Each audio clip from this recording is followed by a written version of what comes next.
Estás escuchando Milenio 3 por Aluca Nanica. Es curioso, pero seguramente esta noticia, este suceso que ahora vamos a comentar y que abre nuestra mesa de redacción de esta noche, siempre en directo, pues quizá hace un tiempo no resaltase de ninguna forma en los medios informativos, no apareciese, si acaso, como olvidada columna en algún periódico regional. Pero ¿por qué la traigo al minuto 1 de inicio de esta noche? Porque representa mucho más. Yo creo que significa algo más profundo. Significa que todavía hoy, en pleno siglo XXI, la tecnología, la casualidad y sobre todo la pericia y la ilusión de algunas personas pueden arrojar hallazgos interesantísimos. Tenemos una sensación compartida, yo creo que equivocadamente, de que todo está absolutamente descubierto. Y si quedan cosas por descubrir, estas siempre están en países muy remotos, muy lejanos, donde los viajes suenan casi imposibles y donde se guardan quizá algunos misterios. Nada más lejos de la realidad.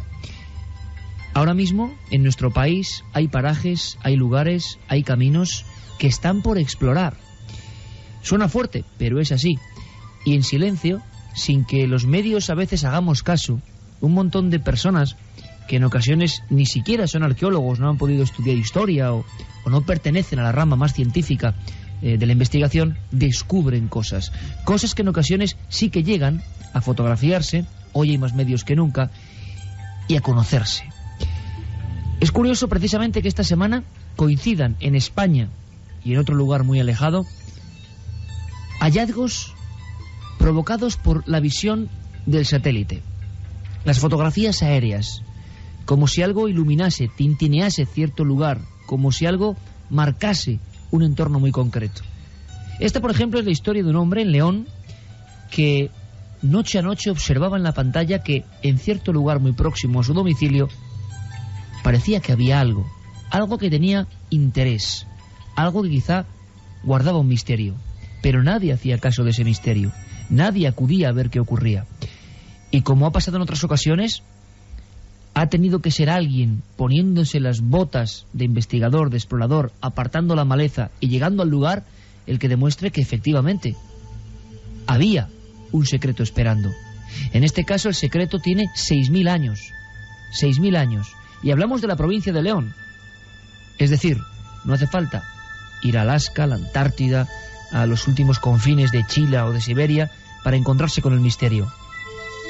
La información que nos llega, que hoy en día compartimos todos de forma más global y a veces desafortunadamente idéntica para todos, va por ciertas vías, a veces de intereses muy concretos, y otras noticias pequeñas, otras noticias aparentemente menos importantes, pero que quizás sean mucho más importantes, se quedan en eso, en la insólita aventura de un hombre que por una corazonada creyó que allí había algo que explorar. Luego seguro que llegan los doctos historiadores, arqueólogos, y nos alegramos, y quizá se catalogue esa investigación y sea parte ya de la ciencia. Repito que nos alegramos, pero ¿qué falta hace que todavía haya gente que coja su cuaderno, que sienta esa corazonada y que acuda a un lugar de los hechos que parecía tapado por el silencio? Esta es la historia de un hombre humilde que en León ha encontrado algo, y me parecía tan emotiva que me gustaría que abriese nuestro programa. Nos lo cuenta María García desde allí. Intrigado por unos círculos brillantes que había visto en varios satélites, Juan Carlos se dispuso esa mañana a patear de nuevo la zona del Monte del Teleno en busca de una explicación para todas sus preguntas. El sol amenazaba ya con desaparecer. Fue entonces cuando se topó con grandes rocas plagadas de pequeños orificios horadados en ellas y dibujos difícilmente explicables. Juan Carlos cogió su cámara y se subió a una piedra para mejorar su perspectiva. El sobresalto llegó cuando se dio cuenta de lo que había bajo sus pies. Pues según estaba haciendo las fotos, me subí en otra piedra al lado para sacarle una foto desde arriba, y cuando me fui a bajar, pues que estaba encima de tres laberintos, que es un momento en que el sol se va a poner, pues antes apenas se ven y después tampoco, pero en ese momento salen los tres como si fuese una aparición. Entonces pues te imaginas, un salto y una alegría, claro. Y después algún día que no podía conciliar el sueño, me daban las 4 de la mañana y vueltas en la cama y yo sabía que eso era importante. No en vano Juan Carlos Campos había encontrado lo que podría ser el primer testimonio de la cultura megalítica de la provincia de León, similares petroglifos a los ya famosos de la costa gallega, datados de hace 6.000 años. Pero Juan Carlos aún tiene dudas, quiere saber y encontrar un nexo de unión entre los petroglifos y los círculos que él mismo localizó gracias a un satélite. Fui días y días, porque no acababa de encontrar lo que yo buscaba, y a día de hoy todavía tengo yo mis cocinas por resolver en ese sitio, pero lo que yo buscaba era importante por eso, porque buscando eso que no acababa de encontrarlo, encontré lo otro. Buscaba unos círculos brillantes que se ven desde el satélite. Podrían ser piedras de siles acumuladas y que brillaban desde arriba, o podía ser una arena de otro color, o podían ser setos de otro color, matorrales de colores claros, pero allí había unas marcas como si fuese visto desde arriba, lo más parecido a las luces de como si fuese una pista de aterrizaje. De momento los petroglifos leoneses ya han captado la atención de varios expertos que tras visitarlos conceden al lugar una importancia similar a la de Karnak. Otros investigadores, ansiosos por verlos in situ, ya hacen cábalas sobre su simbología gracias a las fotos que Juan Carlos ha colgado en su blog Tierra de Ámacos. Y esos laberintos en la piedra que surgen, que aparecen, que demuestran que estaban ahí para decir algo desde hace 6.000 años, ni más ni menos. Y en el fondo por ese hombre que no podía dormir y que quería investigar, hemos escuchado su voz, cuántas historias parecidas, a veces despreciadas, porque precisamente los que se mojan en muchas ocasiones y muchas rutas no son precisamente hombres quizá doctos de ciencia, en otras sí, una especie de marcas brillantes, hileras quizá de sílex marcando terrenos, quizá estemos hablando de lugares de poder. Qué interesante es que el satélite esté ofreciendo perspectivas completamente inexploradas de nuestro propio país. Hace no mucho tiempo algunos castros se encontraban de esta forma. Estaban desde tiempos antiquísimos ahí, escondidos entre los matorrales, y de repente la forma extraña en ese punto del pixelado era como una pista. Así que una nueva arqueología del cielo, de alguna forma hay que decirlo así, están haciendo.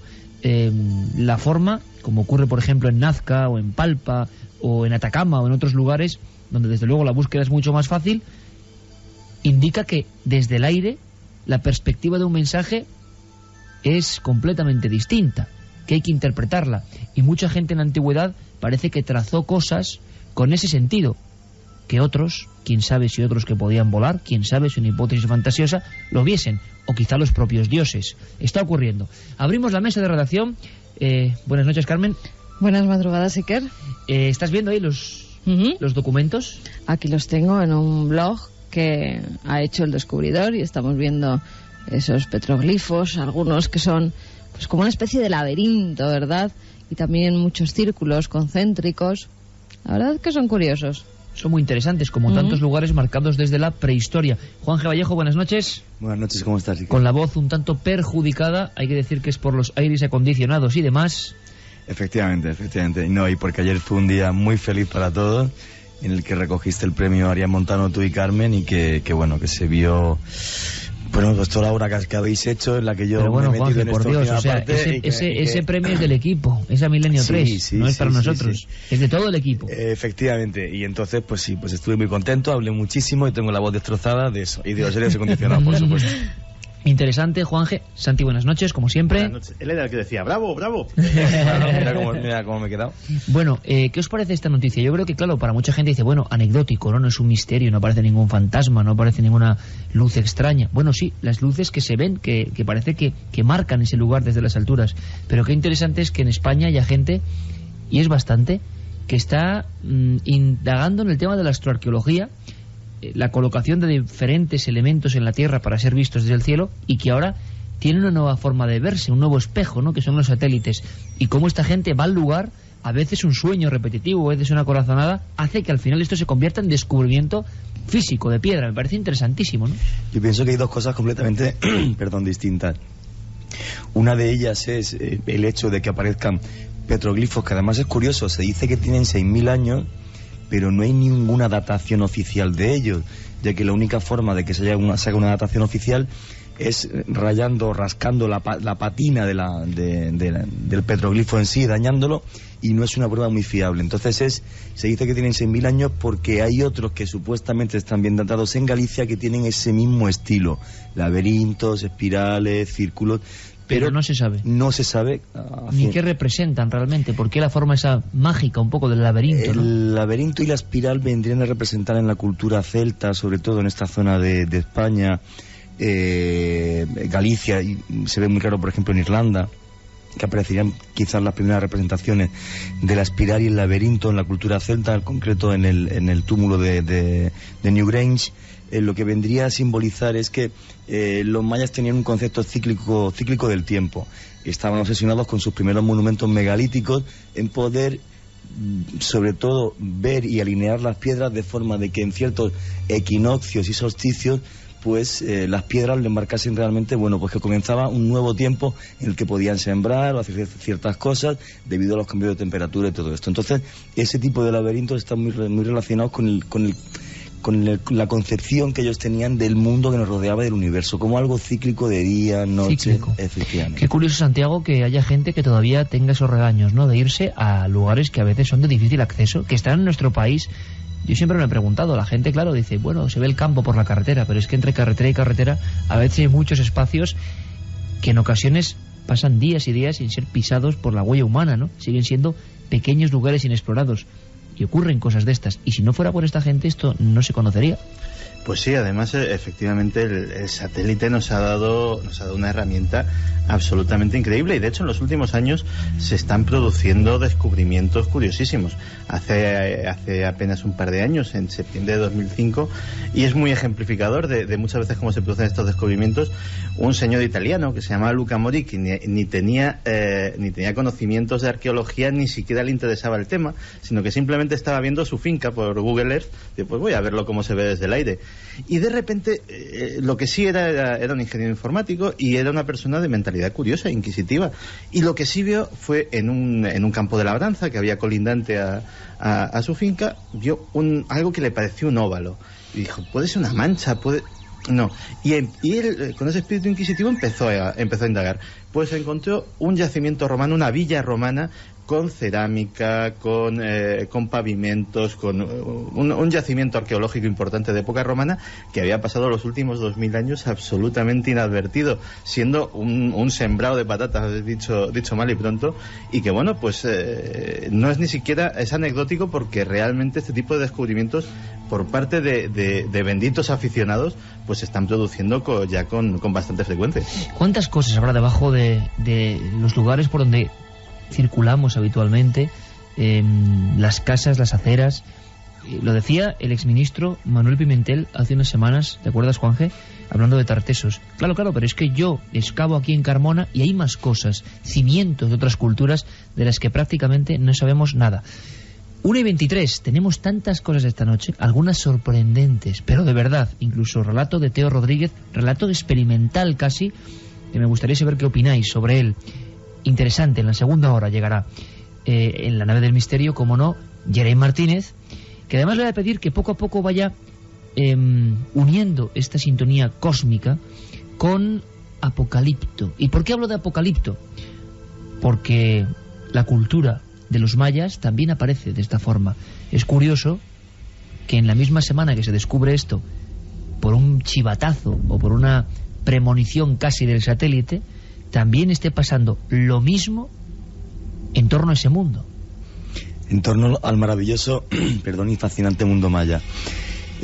Para la gente que no conozca la cultura maya y solamente haya visto la película Apocalipto, comentar que bueno, que hace más de 2000 años, pues nadie sabe por qué, un grupo de personas comienza en medio de la selva a hacer gigantescas ciudades como Tikal.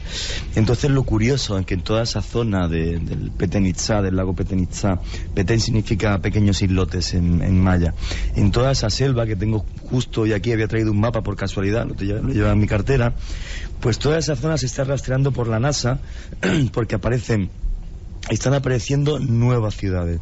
En concreto ha aparecido una hace ya 2 años cerca de una localidad que se llama Cristóbal, pero siguen apareciendo. Además es una zona que es muy curiosa, porque la cultura maya desaparece en el siglo X, en torno al 9 y el 10 después de Cristo. Sin embargo, no es cierto, ya que en concreto en el año 1697 los españoles conquistan una pequeñita ciudad maya que hoy día ocupa el lugar de la actual Isla de Flores. Ahí quedaba un pequeño grupo de las 3.000-4.000 personas que 7 siglos más tarde seguían teniendo los mismos rituales, la misma cultura, el mismo calendario que aquellos señores de la selva, que el tiempo nadie sabe qué hizo con ellos y ni por qué desaparecieron. Bueno, la verdad es que la noticia es que arqueólogos y científicos de la NASA, con la ayuda de satélites, han descubierto varios sitios escondidos durante siglos bajo la selva de Guatemala.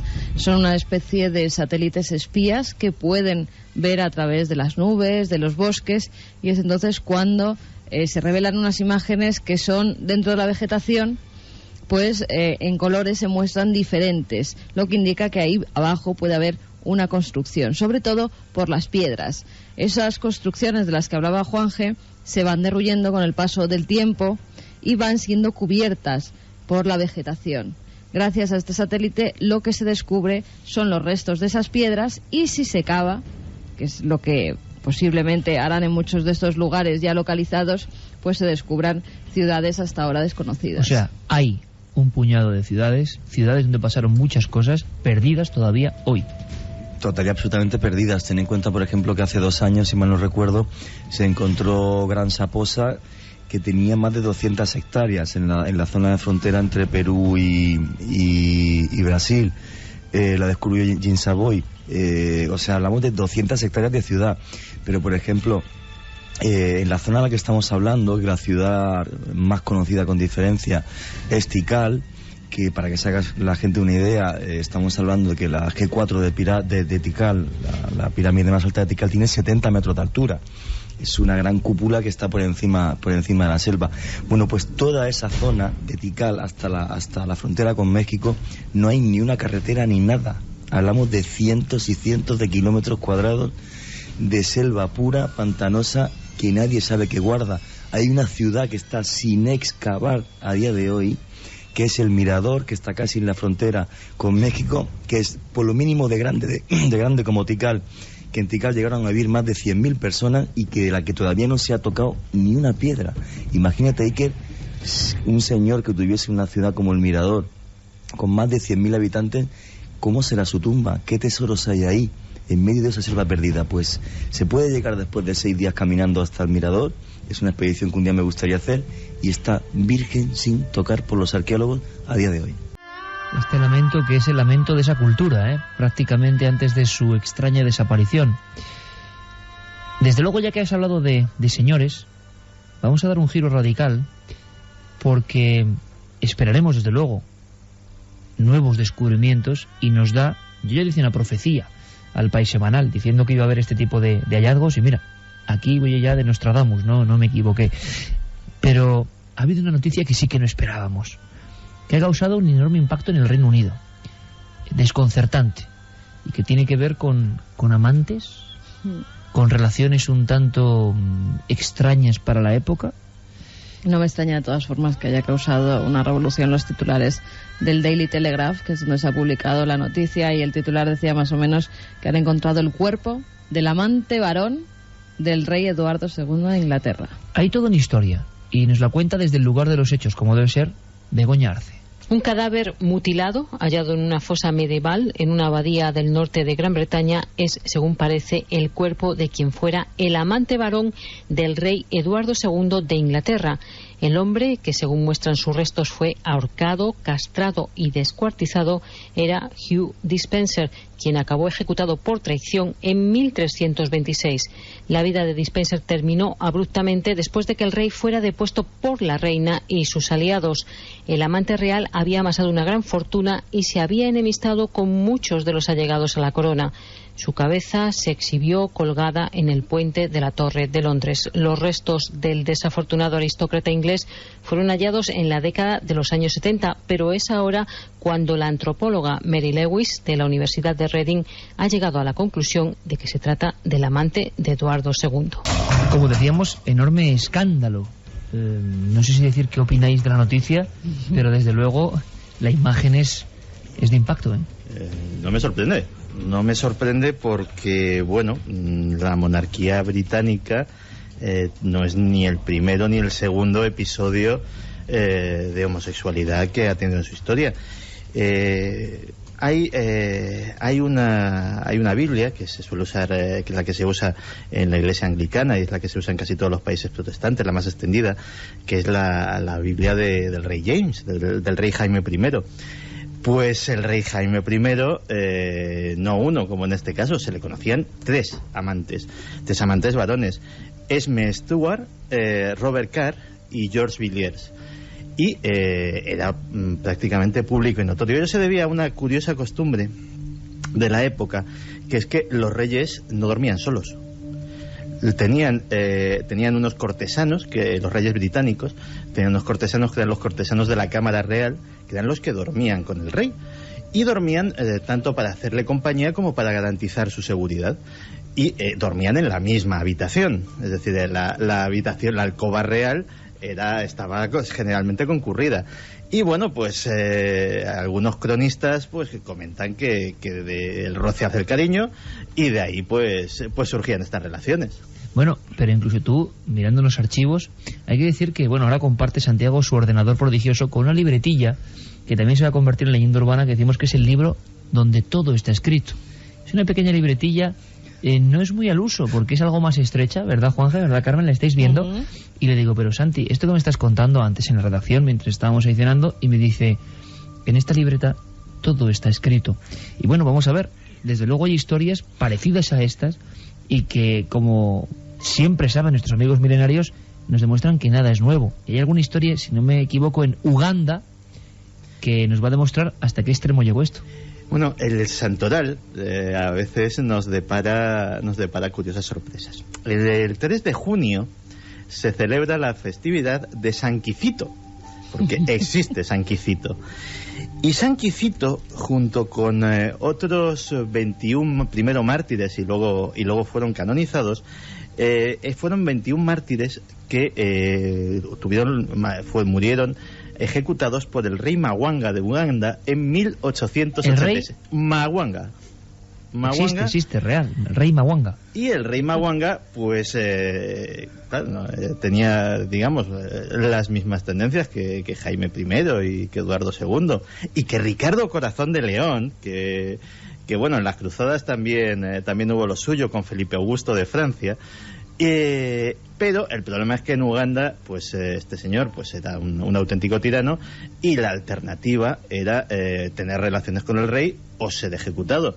Estos 21 que fueron primero mártires y luego ya te digo que terminaron siendo canonizados, pues fueron ejecutados por negarse a tener relaciones sexuales con el rey Mwanga.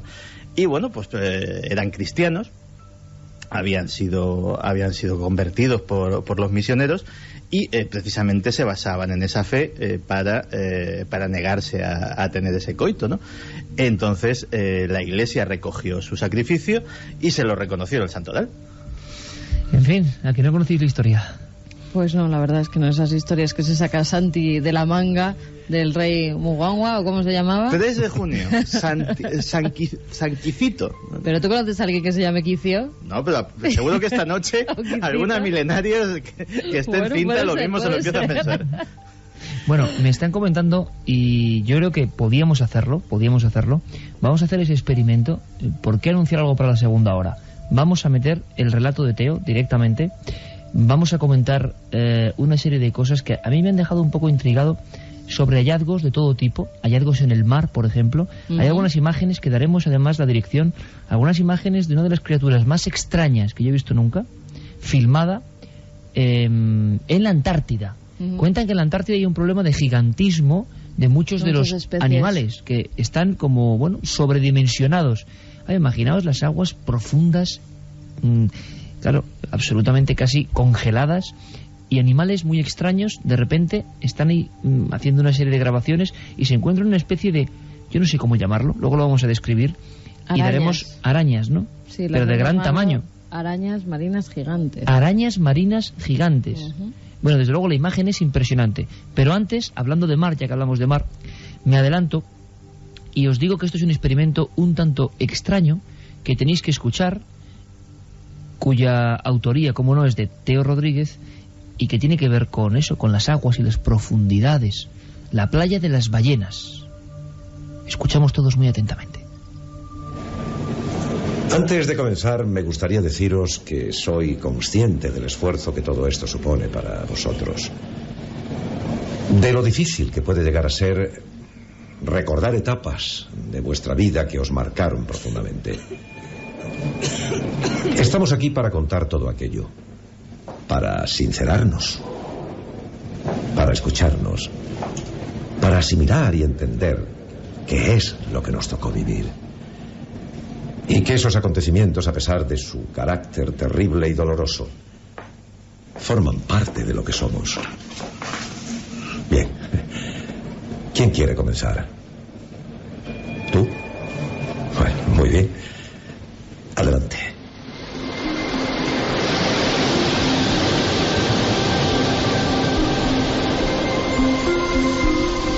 Recuerdo que durante aquel día había tenido extrañas sensaciones. Una fuerza, una llamada anónima, en un monótono, relajante y desconocido idioma. Sonaba lejano, pero lo sentía por encima de cualquier otro sonido, por encima de cualquier otra voz. Qué bonita es esta playa. Parece que está hecha solo para nosotros. Tan solitaria, me parece tan romántica. ¿A ti no? Cariño. Cariño. Sí, claro. Solo para nosotros. ¿Qué te ocurre? ¿Estás bien? ¿Quieres que volvamos? No me pasa nada. Eso no era cierto. Claro que me pasaba algo. Pero ¿cómo iba a explicar algo que ni tan siquiera yo comprendía? Casi dejándome llevar, continué junto a mi novia el paseo por aquella enorme playa de apelmazada y fría arena que ambos compartíamos cada semana. Los intentos por desvelar el significado de aquello que ocupaba mi mente, que tomaba mis sentidos, hizo que todo lo que me rodeaba se convirtiera en silencio. Las olas dejaron de acariciar la orilla, las gaviotas volaron lejos de mis oídos y las palabras de Silvia se habían quedado mudas. Mis problemas, mis preocupaciones, no había nada, solo silencio. Todo era silencio. Recuerdo que me detuve, que miré al horizonte, donde cielo y agua parecen abrazarse casi al infinito, esperando una señal. Estaba seguro de que lo que fuera estaba allí. Miré alrededor. No había nada, no había nadie, pero sí podía sentirlo.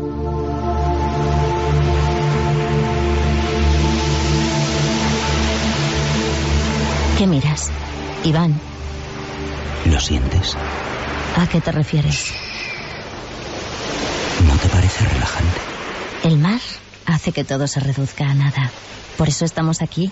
Su calma, su sonido. No me refiero al mar. Es algo más. Silvia agarró mi mano mirándome a los ojos. No dijo nada. Pero a veces no hace falta articular palabra para expresar lo que uno piensa, lo que uno siente. Basta una mirada. Y detrás de aquella mirada había tristeza, dolor, agotamiento. Vamos, cariño.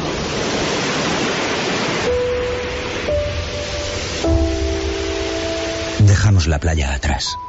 A medida que me alejaba de ella, una inmensa tristeza se apoderó de mí, de mi alma. Cuando me quise dar cuenta, me encontraba abrazado a mi novia, con la cara empapada en lágrimas y una angustia fatal que oprimía con fuerza mi pecho.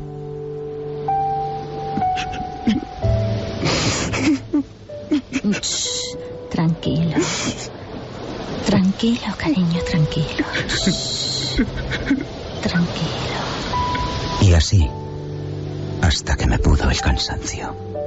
Y el sueño me fue impuesto por un par de pastillas. Poco después de la medianoche, una ligera brisa se coló sin avisar en mi habitación. Desperté de inmediato. Parecía que había dormido un día entero, pero apenas habían pasado un par de horas. De nuevo, esa llamada. Entonces, capté el mensaje. Debía volver a la playa. Lo que fuera estaba allí. Y estaba allí para hacerme sentir mejor. 5 minutos después, me encontraba frente a la inmensidad del océano, bajo un cielo repleto de estrellas y una imponente luna llena. Mis pies descalzos sentían las caricias del mar. Mi cuerpo desnudo deseaba aquellas caricias. Paso a paso, entendí el mensaje. Durante meses, había tenido delante la solución a todo mi dolor, la solución a todos mis problemas. La solución estaba bajo el mar, pero estaba completamente equivocado.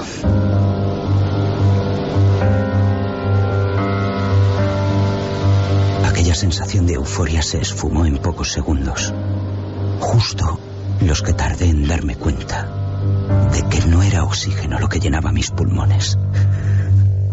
¿Qué había hecho? ¿Cómo había llegado hasta ese punto? ¿Tan mal estaba? Eran las preguntas que me hacía una y otra vez, mientras mi cuerpo descendía irremediablemente al fondo de mi vida.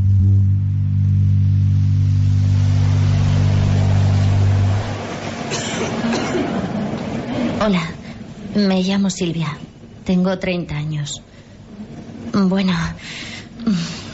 mi novio Iván cayó en una profunda depresión. Problemas en casa, en el trabajo. Ya sabéis. Tras varios intentos de suicidio, tuvo que ser ingresado en una clínica de salud mental o como quiera que se llamen. Tras 6 meses y cuando todo parecía ir mejor, una noche, Iván se escapó. Se escapó del centro y se ahogó en una playa cercana. Se suicidó. Venga, Silvia. Desahógate. Expresa lo que sientes. Durante los 6 meses que estuvo ingresado, no falté un solo día. Allí estuve intentando ayudar, intentando que saliera de todo aquello, intentando devolverle la sonrisa, la felicidad, pero no pude. No pude, doctor, no pude.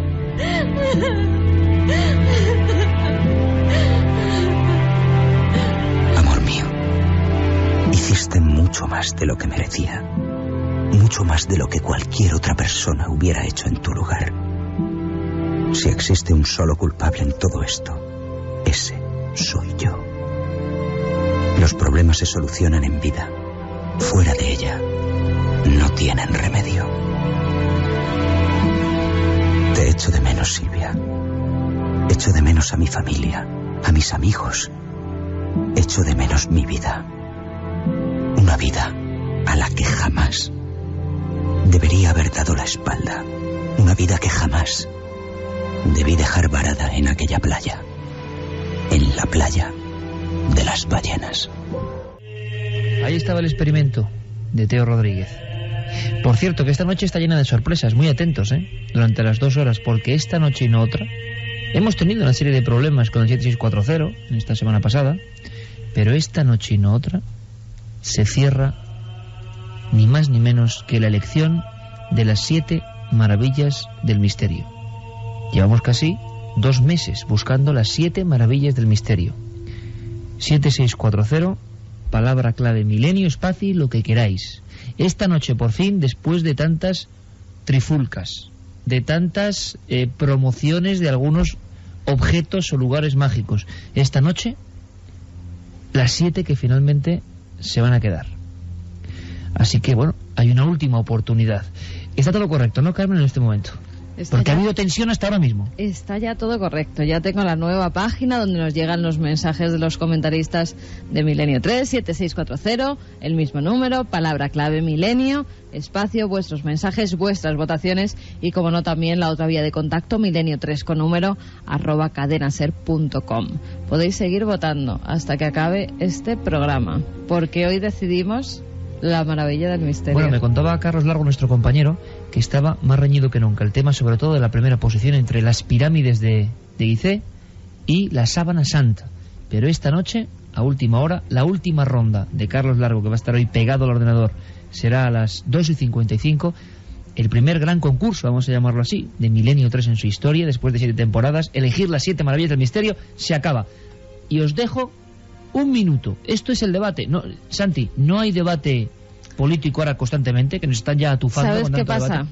Que yo soy muy buena y como hoy no se puede defender mucho, porque no tiene casi voz. No, pero... No te preocupes, que saco la voz del fondo de mis pulmones. Pero esperad un momento, chicos. Stop. Yo estoy que hacerlo con un hombre ponderado como es Santiago. Santiago, en este momento, usted ve perfectamente y bien y correctamente que esto se haga así, de esta forma, es decir, un minuto para uno, otro para el otro. Me parece una cosa ponderada, correcta, y desde luego todo este asunto sí que tiene intriga y vamos, y misterio. Será la última vez que puedan hablar defendiendo este tema, esta noche. Así que, bueno, primero las damas, por supuesto. Carmen, ¿por qué hay que votar para la Sábana Santa? Un minuto. Te dejamos. Gasta lo que quieras de él en este preciso instante. La gente que vote lo que quiera. Yo defiendo la Sábana Santa porque la he visto. Hay juego con ventaja. Yo he visto tanto la Sábana Santa como las pirámides de Egipto. Las pirámides me parecen maravillosas. Pero la Sábana Santa es un icono, si es que en verdad envolvió la figura del crucificado, la figura de Jesucristo. Y aunque no fuera la de Jesucristo, la de cualquier crucificado, ya sería impactante, porque hoy por hoy no podemos reproducir la Sábana Santa tal y como está en Turín. Se han hecho pruebas con cadáveres, se han hecho pruebas con bronces calientes, se han hecho pruebas de todo tipo, y hoy en día nadie ha conseguido reproducir tal y como está la Sábana Santa de Turín. Las pirámides es verdad que tampoco se ha podido, porque pirámides que construyen, pirámides que se van abajo, pero bueno, yo creo que la Sábana Santa tiene más misterio que ninguna otra, se puede hacer más pruebas que ningún otro icono del misterio y habría que votar por ella. Un minuto, exacto. Estamos en época de elecciones, ¿por qué no vamos a hacer nuestras propias elecciones del misterio, Santiago? Sí, debate y de además, altura. Oye, Carmen, por cierto, debate de altura, un minuto, vamos, ya quisieran Zapatero y Rajoy ceñirse al minuto, o los personajes de ciertos programas, que eso de 59 segundos, ¿no? Por cierto, que es un magnífico programa. Bueno, pues el minuto, perfecto. Esto no estaba preparado. En Milenio 3 somos así, de repente. Y ya están llegando al 7640, ya está Carlos Largo echando humo por la cabeza, con otro fenómeno de combustión espontánea inmediata, porque las listas esta noche van a... Mira, se ríe. Y junto a Yeray, porque esta noche es la noche. Amigos, esta noche es la noche y era todo sorpresa. Aquí en la SER todo es muy sorprendente. Un minuto.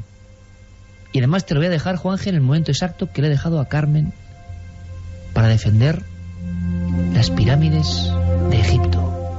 Ahí va. Dentro de 1000 años ninguno estaremos aquí, pero ellas son eternas.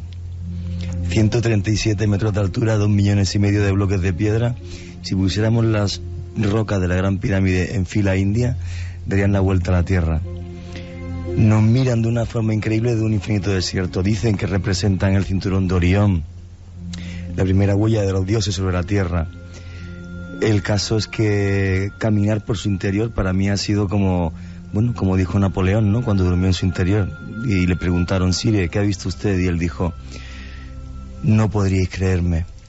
Realmente el verlas por fuera y caminar por dentro de ellas para mí ha supuesto una de las mayores ilusiones de mi vida, poder escribir sobre ellas, estar en todas sus salas, visitarlas. Quiero decir que lo importante es que la gente se haga conciencia de esas 7 maravillas del misterio, y que también la Sábana Santa, yo tengo la suerte de Carmen que ella la ha visto, yo no la he visto, también es una reliquia maravillosa. Minuto. Pues fíjese usted, porque yo le llamo de repente de usted a Santiago, porque es que pues yo creo que va a ser incluso la mano inocente junto con Carlos Largo que puede sacar los ganadores. recuerdo que sorteamos un objeto que va a ser muy preciado del plató directamente de la nave del misterio de Cuarto Milenio, irreemplazable, irrepetible, firmado por todo el equipo, para uno de los ganadores.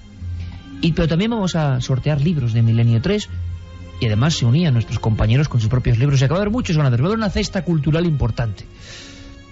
Pero Santiago, fíjese usted, querido amigo, que acabamos de hacer un formato nuevo radiofónico sin quererlo ni beberlo, o sea, de repente así, ¡pum!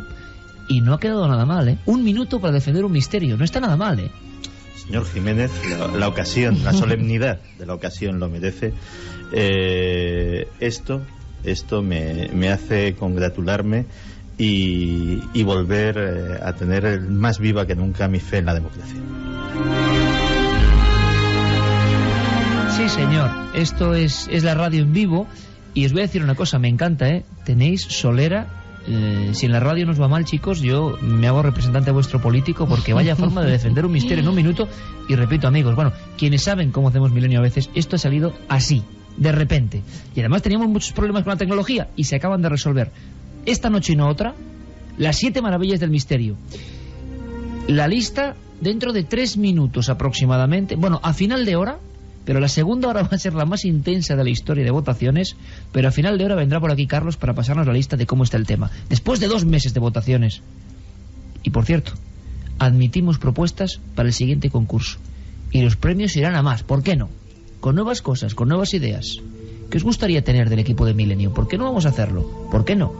Por ejemplo, eso de elegir los 7 grandes libros del misterio, a mí me parece que no está nada mal. Pero en fin, no quiero condicionar a nadie.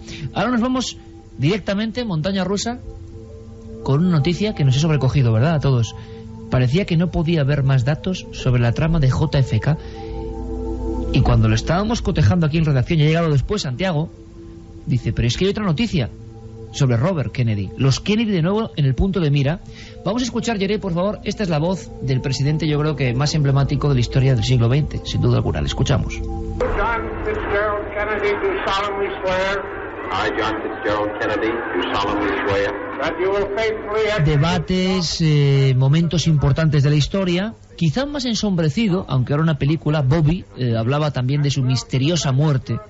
Vaya estirpe maldita de alguna forma, ¿no? De los Kennedy. Este que vamos a escuchar ahora es Robert Kennedy, que también es noticia.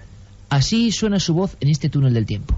I have some very sad news for all of you, and I think sad news for all of our Bueno, fellow... y con las voces de estas figuras fundamentales vamos a la noticia, Santiago. Novedades importantes.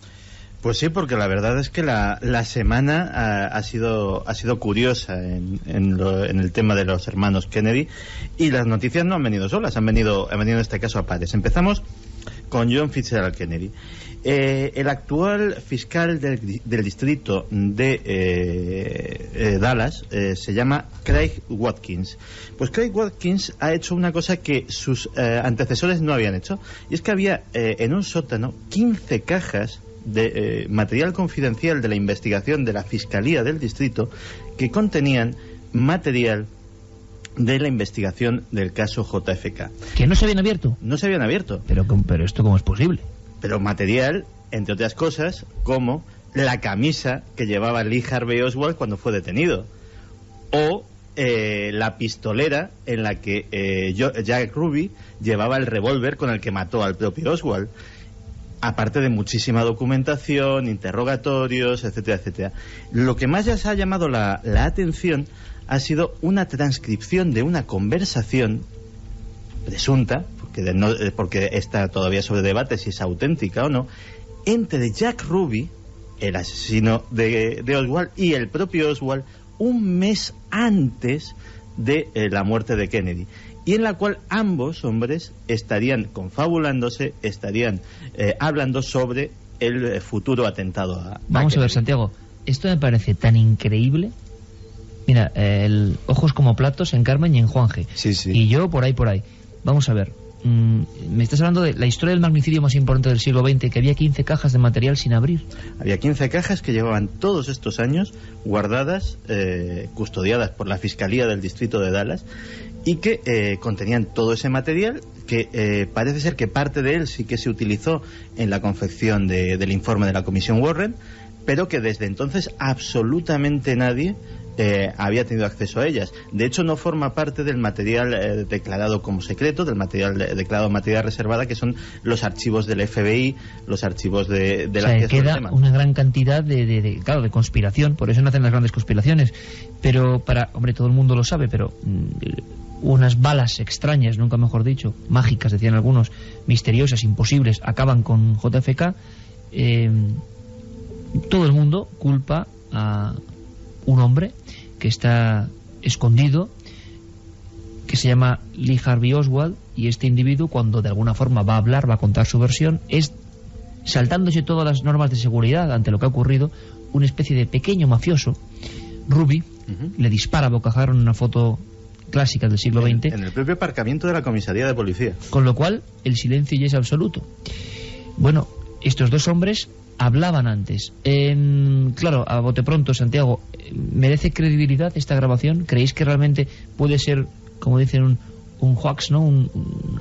Algo que está rodando por internet y que no es cierto? Vamos a ver, el material desde luego sí que forma parte de la Fiscalía de Dallas y es auténtico. Ahora, la interpretación es lo que varía. Desde luego, por ejemplo,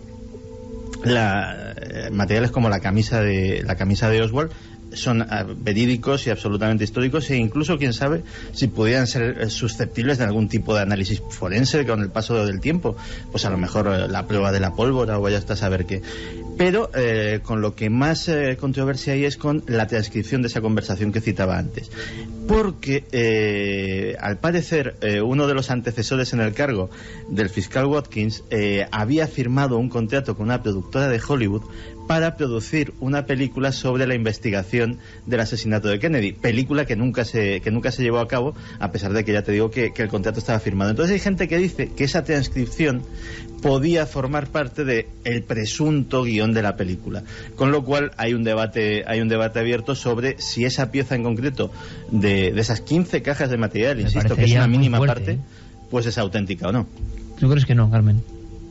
Yo es que me parecería, vamos, que han ocultado durante años esas pruebas que serían, además, pruebas únicas para identificar quién lo hizo, cómo lo hizo, si había más personas con pinchadas, bueno, y si no es que estamos dentro de la conspiración tuya, Santi, para que hagas un libro, vamos. Bueno, pues desde luego que sí.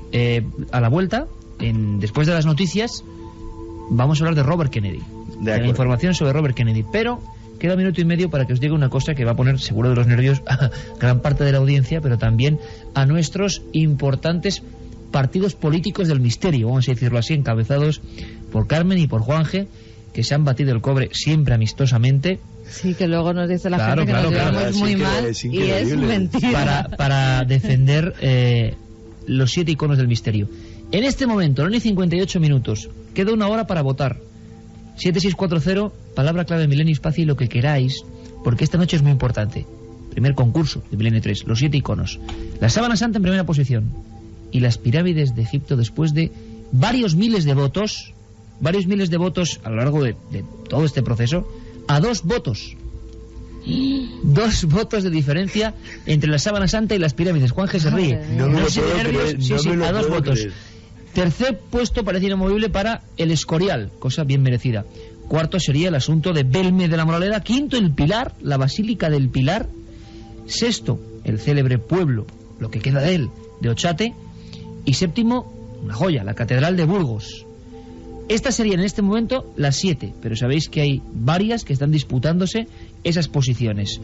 También la trama de quién será la primera, ¿no? El gran icono del misterio. Volvemos después de las noticias, en unos minutos. 2 y 7 minutos. Está claro que estamos en campaña. Alea Yacta es, diremos al final, dentro de unos 50 minutos. El SMS echa humo.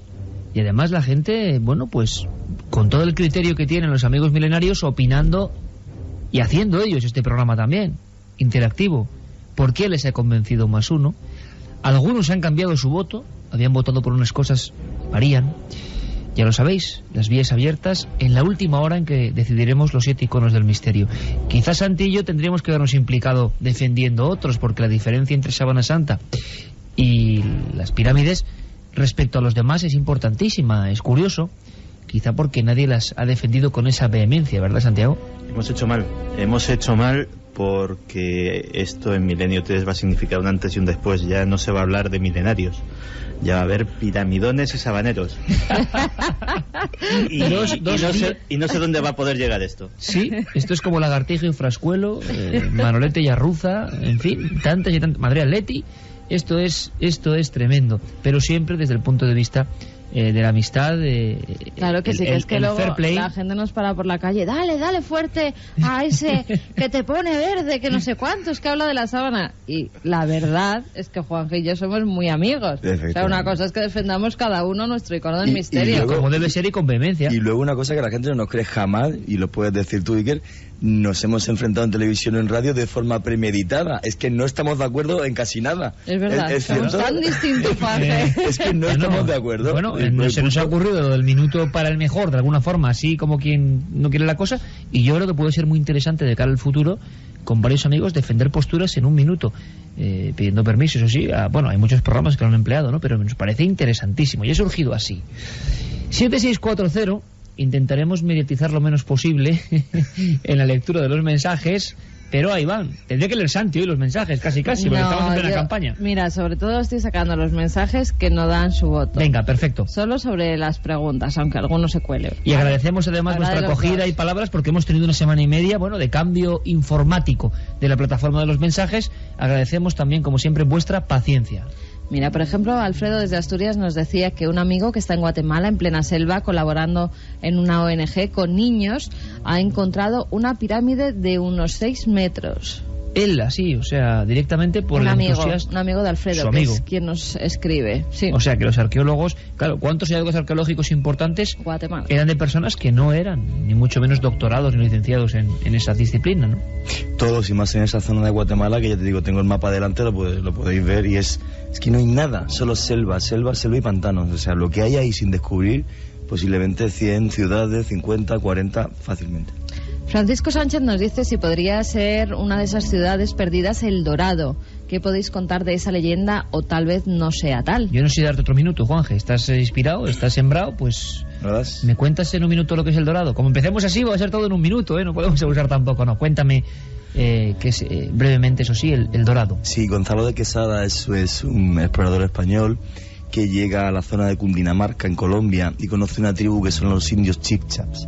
Entonces, los indios chipchas tenían gran cantidad de oro, y Gonzalo de Quesada se queda en Cundinamarca y no avanza en su expedición al interior porque quiere hacerse amigo de los indios chipchas y que ellos le cuenten de dónde sacan toda esa cantidad de oro.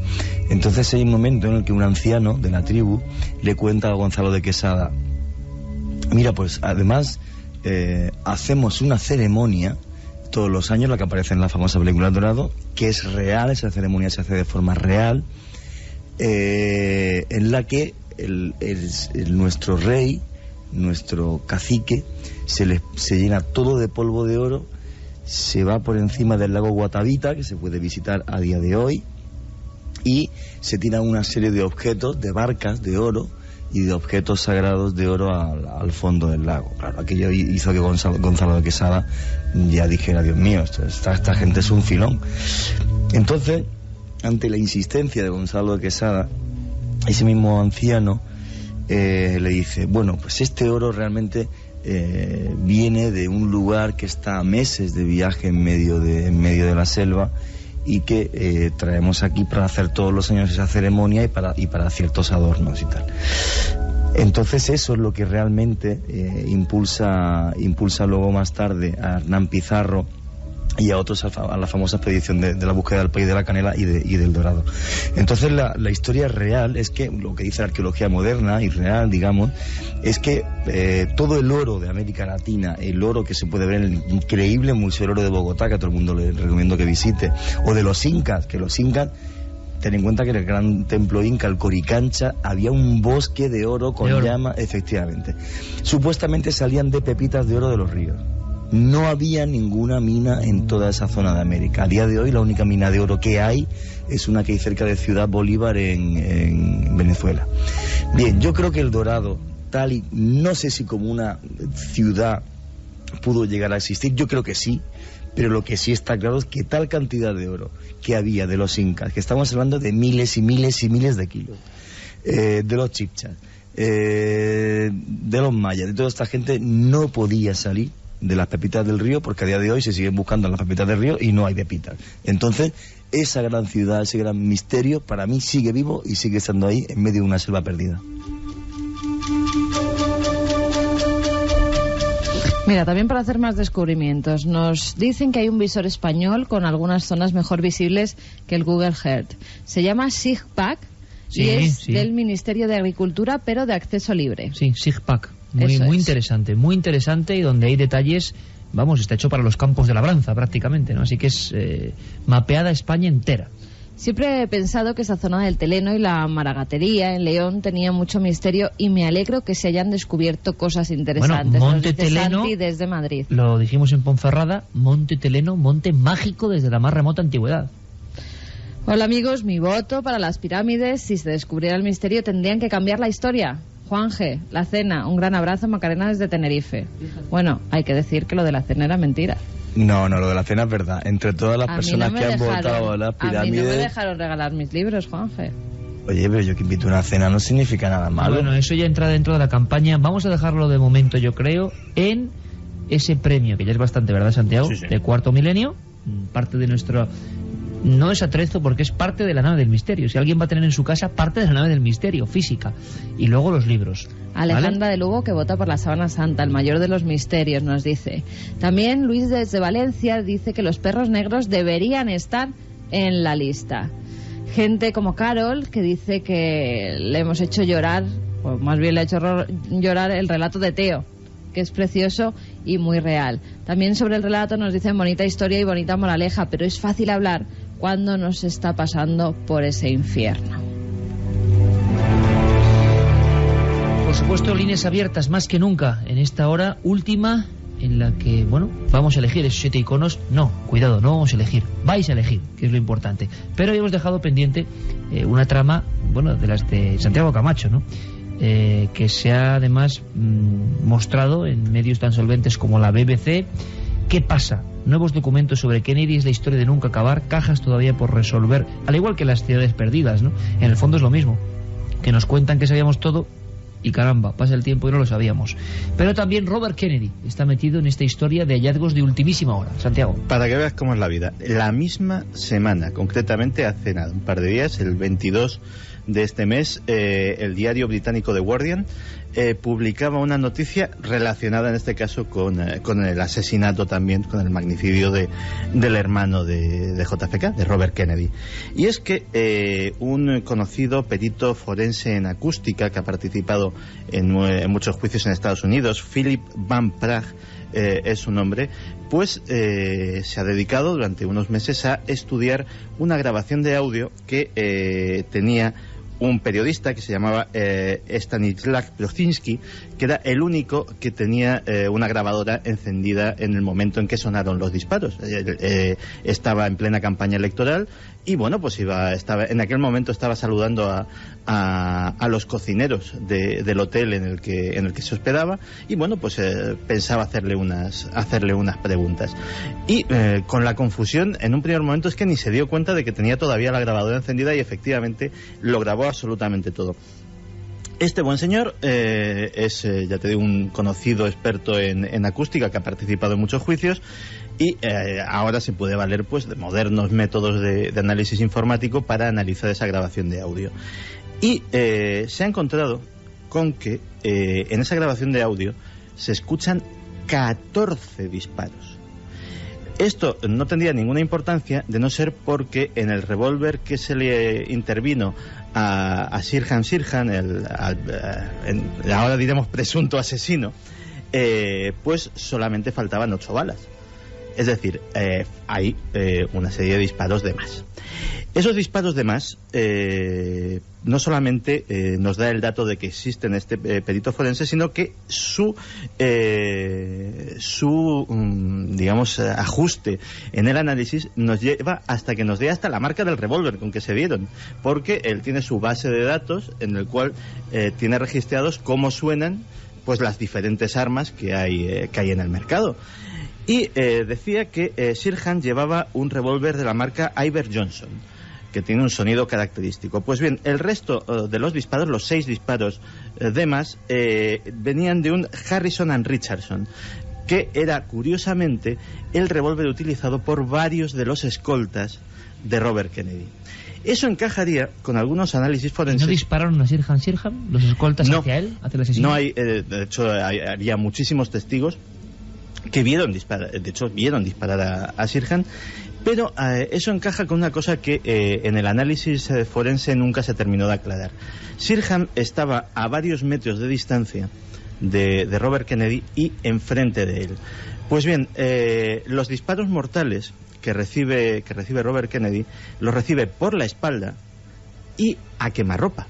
Es decir, hay quemaduras de pólvora en el cuerpo de Robert Kennedy de que el disparo se ha producido a muy corta distancia. Aquello, bueno, en la instrucción del sumario se quedó un poco en el aire y no se volvió a hablar de ello, entre otras cosas porque habían pillado al asesino con la pistola todavía humeante en sus manos. O sea, no había ningún lugar a dudas ni a suspicacias. Era un caso clarísimo. Pero existía esa incongruencia en la autopsia. Y bueno, pues esa incongruencia viene ahora con este nuevo dato del señor Van Praag, que pues abre muchísimas incógnitas. La teoría que había circulado de siempre en los círculos, llamémoslos conspiranoicos, era que realmente este tal Sirhan, que siempre ha negado, no su participación porque era evidente, pero siempre ha negado recordar absolutamente nada de lo que sucedió. De hecho, es uno de los primeros casos en que se recurre a la regresión hipnótica para hacer pruebas de psicología forense a un encausado. Pues lo que siempre se había pensado es que podía haber estado sometido a algún tipo de manipulación mental, a algún tipo de hipnosis, a algún tipo de coerción que no conocemos, y que de alguna forma había sido, como se supone también que fue Lee Harvey Oswald en su momento, un hombre de paja que encubrió al verdadero asesino, que podía estar mucho más cerca del círculo íntimo de Robert Kennedy. Aprovecho que Geray pone esta música tan especial para comentaros que mañana, precisamente en Cuarto Milenio, vamos a tocar una cosa que es muy interesante, que no hemos dado datos apenas en la radio porque consideramos que hay que verlo con imágenes.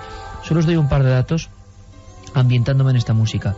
Desde hace 25 años, en un pueblo de Portugal, se reúnen una serie de exorcistas. También hay sacerdotes que manejan el tema de la hipnosis y que tratan casos de posesión, algunos de niñas, de supuesta posesión. Y yo me he preguntado cómo es posible que hasta ahora, bueno, ni el Vaticano de información, puede ser una cosa un poco privada, motivada por un sacerdote portugués que se encontró con casos demasiado extraños de niñas que siempre, según su testimonio, hablaban lenguas diferentes, que se quedaban absolutamente contorsionadas en posiciones imposibles, torciendo los tobillos de una manera impresionante, los brazos, la columna, mostrando una agresividad extrema hacia todo lo religioso. Les ponían diferentes elementos y el sagrado les quemaba. Bueno, pues esto hace que un sacerdote congregue a otros y que de una forma clandestina, no, porque eso sí que no lo sabemos, desde hace 25 años, en un pueblo totalmente escondido de la zona de Trás-os-Montes en Portugal, estos sacerdotes que luchan contra el demonio se cuenten sus casos e investiguen. Mañana, por vez primera en la televisión, los protagonistas de esas reuniones en Portugal, en el Portugal más profundo, el Portugal de los últimos exorcistas del país vecino, hablan. Yo creo que es interesante. Hay un caso de 2 niñas paralíticas, bueno, que están paralíticas por todas las dolencias que tienen. Estamos escuchando algunas piezas del exorcismo de Emily Rose y hay algunas escenas que no se pueden olvidar, ¿no? Si habéis visto la película, caso real de Annelies Michel, ese compañero suyo de la universidad que está en su cuarto, la va a mirar y de repente la niña o la joven ya no está en la cama, sino que está en mitad del suelo, está completamente torcida sobre sí misma, con una mueca de dolor, los ojos muy abiertos, y nadie sabe si está despierta, dormida, en estado de somnolencia, de sonambulismo. ¿Qué es eso? Ese tipo de fenómenos hace 25 años en 2 niñas a la vez. Lo sabremos mañana. Lo que sabemos ahora, compañeros, es lo siguiente. Bueno, voy a empezar por abajo, Dios mío. 2:23, Santiago. Usted y yo podemos verlo. Caramba. Entonces es que ha cambiado. Iker. Posición número 10, porque están peleando. Estamos eligiendo Yo estoy nervioso, simplemente estamos diré que estoy eligiendo nervioso. las 7 maravillas del misterio. Carlos Largo sigue haciendo de escribano cibernético. Estáis haciéndole sufrir, pero yo creo que merece la pena. Es emocionante, estamos jugándonos mucho. No por nada, por aquí no gana ni pierde nadie, evidentemente, sino porque queremos elegir esas 7 maravillas y una, de alguna forma, es la más votada. 10 Cortijo Jurado, 9 Stonehenge y 8 líneas de Nazca. Nazca, Stonehenge y Cortijo Jurado están jugando estar o no estar, peleando con la Catedral de Burgos, en algunos casos a un voto. A un voto. Hay un voto de diferencia entre Burgos, Catedral, que es el puesto número 7, y líneas de Nazca, que es el puesto número 8. Pero elegimos como número mágico el 7. Bueno, pues Nazca, Stonehenge y Cortijo Jurado se quedan fuera, de momento. Del 7 al 1, 7 Burgos, Catedral, 6 Ochate, bastante cerca, 5 destacado, increíble, porque nos sorprendía, no nos parecía, no que no se lo merezca, sino que no era tan conocido a nivel de misterio, la Basílica del Pilar. 4 Belmez, casi alcanzado por la Basílica del Pilar. 3 el Escorial, y con una diferencia tremenda, albergando prácticamente el 80% de los votos. Sábana Santa en el puesto número 2 y las pirámides en el puesto número 1. Ahora mismo hay 8 votos de diferencia a favor de las pirámides. Bueno, Esto gracias es a increíble. eso la gente que apoya las pirámides va a votar menos, y la Sábana Santa, la gente que vota la Sábana Santa, si Juanje dice de una cena... Ale Yacta es, y lo de la cena invito yo, no es la cadena SER, es una iniciativa privada. Ahí Vale, pues yo invito a otra y con Iker de paso también, los dos. Oye, pero ¿esto qué es? Esto ya es Ya me uno llevo para... a Iker. Bueno, por cierto, esto es muy parecido a lo que está pasando en la política. Claro, bueno, se ofrecen cosas, Mira, se ofrecen eso cosas. nos lo dicen. Dice, ahora Y- sí que parecéis de verdad políticos. Sí, es verdad, Claro. es verdad, es cierto. No sé quién sería Rajoy y quién Zapatero o Llamazares, quién sabe, pero vamos, en fin. Pirámides y prefiero Sábana ser- Santa, no hagamos ningún Déjalo comentario. cualquiera, No hagamos ningún ningún comentario. dejémoslo ahí, Nosotros sí. hablamos de misterio. Pirámides, Sábana Santa, 8 votos de diferencia a las 2:20. El último sondeo, el último escaneo. Y es ¿Puede que haber hay más gente- sorpresas? pero, Puede pero haber. hay gente que tiene información errónea. La Sábana Santa se demostró que era de la Edad Media. Ah, No. Eso pesa Eso todavía. es que no se ha leído mi libro. Eso, pero pesa realmente. Claro que sobre pesa. las pirámides Sí. no hay dudas. Hombre, Bueno, las dudas son sobre la construcción. La construcción. Vamos a ver. efectivamente. Como el programa va, vamos a ver. Os dejo un minuto, otro minuto, pensadlo bien. Y ahora va a empezar Juan G, porque también empezar tiene cierta desventaja. Bien. ¿Qué os parece? ¿Estoy haciendo bien aquí, Santiago, Sí, el sí, juez? sí, Bueno, correcto. pues se nos ocurre. ¿Qué te parece? ¿Qué le parece hoy, juez Santiago Camacho? Porque además es alguien que tiene pinta de juez, con imposición, con estos... yo me lo imagino a Santiago con esas pelucas de rulos blancos y ese martillo, y yo le haría caso siempre. Bueno, le hago caso siempre, sin eso, o sea que imagínate. Bueno, entonces, Santiago, ¿qué te parece? ¿Verdad que hay cosas que no se explican bien en torno a la Sábana Santa? ¿O que hay dudas? Y también con las pirámides. Así que a ver si en un minuto nuestros amigos explican. Primero, la duda sobre si las pirámides eran tumbas o no, que es una gran duda que existe, o sea, ¿qué eran las pirámides realmente? Y Carmen intenta descifrar o plantear por qué existen tantas incógnitas en torno a la datación de la Sábana Santa, que mucha gente cree que es un fraude. Unos creen que simplemente eran tumbas, hay quien piensa que hay mucho más misterio. ¿Por qué? Hay quien piensa que la Sábana Santa es un fraude y otros, como Carmen, piensan que hay mucho más misterio. ¿Por qué? ¿Lo hacemos? Bueno, hasta anota, Juanje, y todo. Un minuto en este instante para esa última defensa, espero que sea la última, o por lo menos aclaración para quienes tengan dudas en esta última votación. Juanje Vallejo, las pirámides, ¿eran tumbas o no? La arqueología oficial defiende que las pirámides son las tumbas de los reyes Keops, Kefren y Miquerinos, pero realmente cuando se ven las pirámides, sobre todo lo más curioso es la gran pirámide de Gizeh, que la abre Al-Mamun, que es un califa turco, a base de romper la piedra, de echar aceite y vinagre hirviendo. Él entra, llega hasta la zona de la gran galería que se puede visitar dentro de la gran pirámide, y no solamente no encuentra ninguna tumba ni ningún sarcófago, sino ni siquiera un resto mínimo de cerámica. Y es la primera persona que entra en la gran pirámide de Gizeh.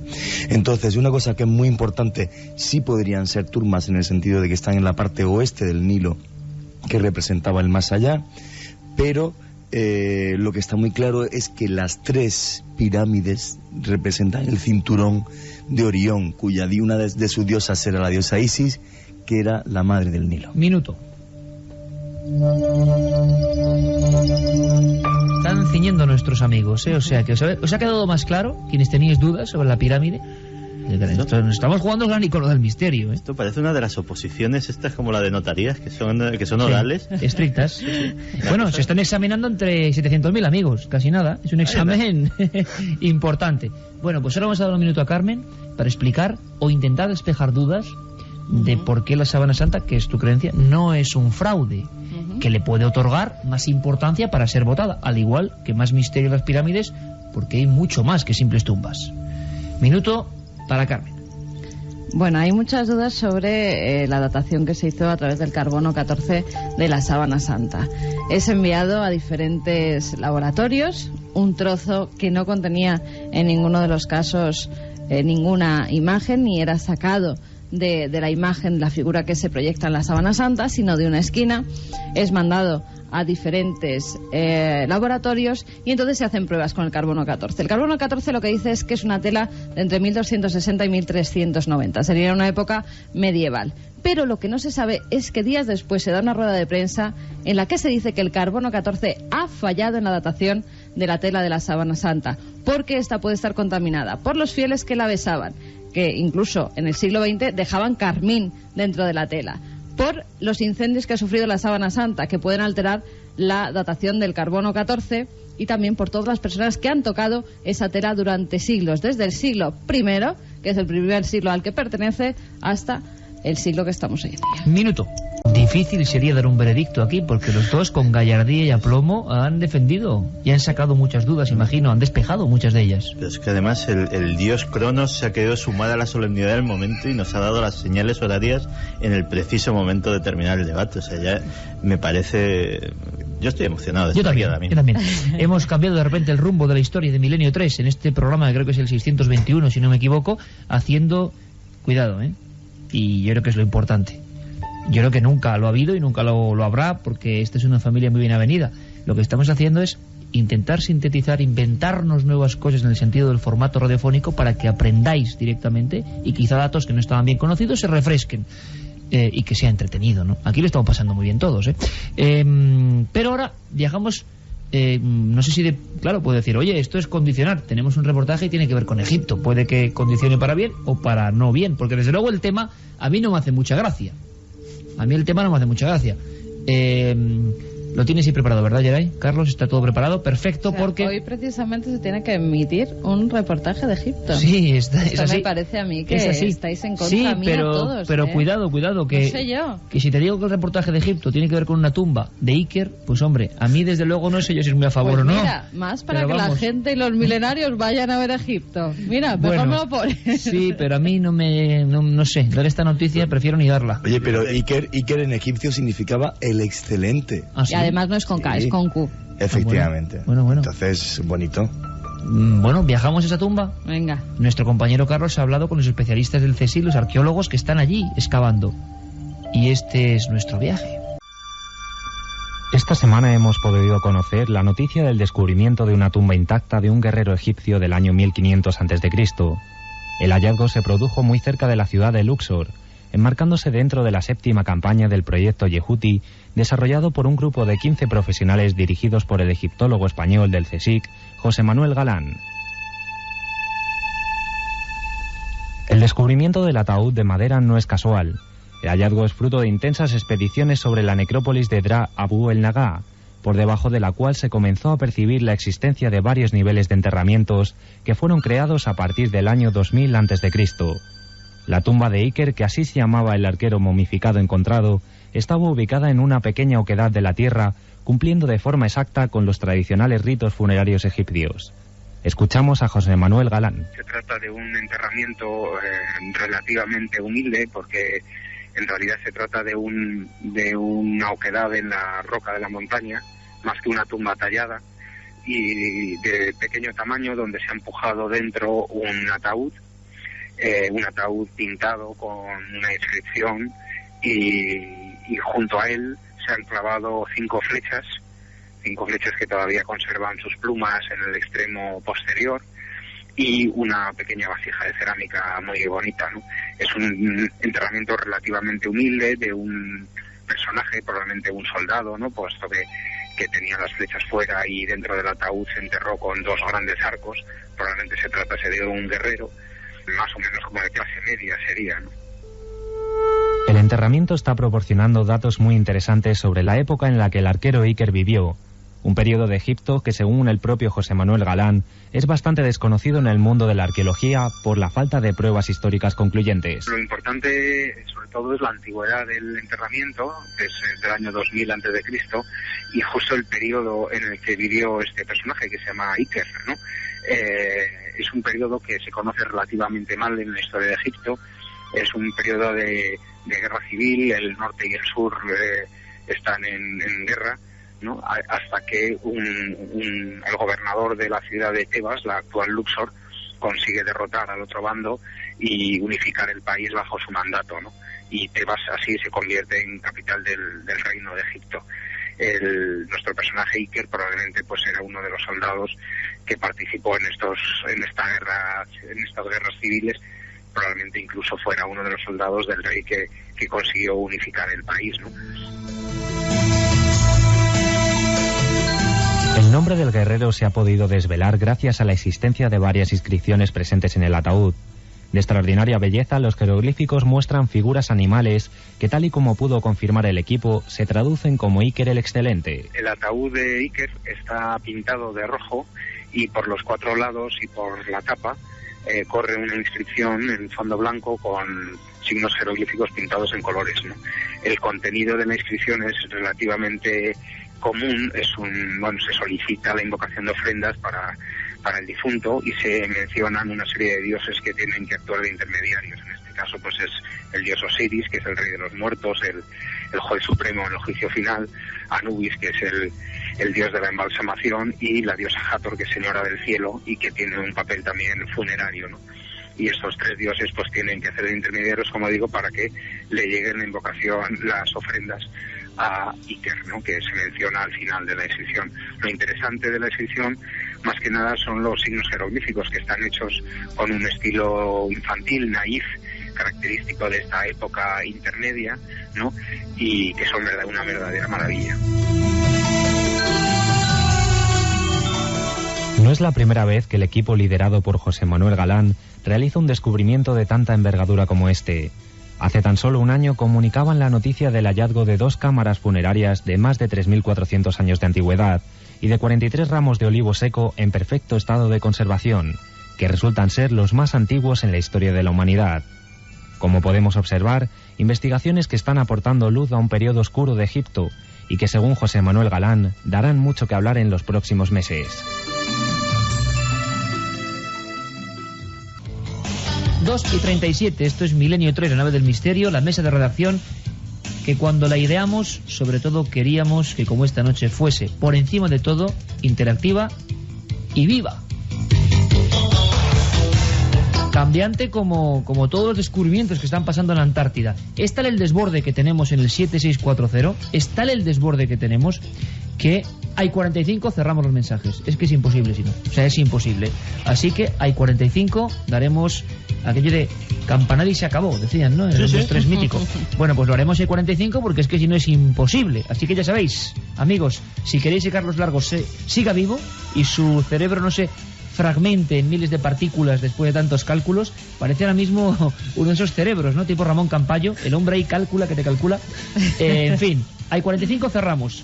Nuevos descubrimientos, por supuesto, viajamos, esto es un no parar a la Atlántida, iba a decir, que más quisiéramos, a la Antártida.